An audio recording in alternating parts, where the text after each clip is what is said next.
يا سلام على الجلاش الخطير ولا المكرونه. بص البشاميل سايحه عليها ازاي، جوسي وجميله ازاي، شايفين؟ تحفه. اللينك في اول تعليق مثبت. جامده جدا، جربوها وهتعجبكم. بصوا بصوا جامده جدا جدا جدا جدا. بصوا شكلها، بصوا البشاميل سايح عليها ازاي، شايفين؟ جامده جدا، شايفين؟ بصوا عامله ازاي.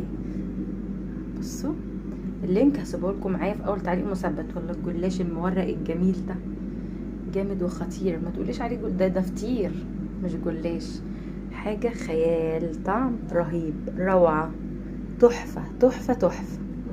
بصوا الشكل، شايفين؟ نقرب لكم كله على بعض عشان تشوفوا اهو، شايفين؟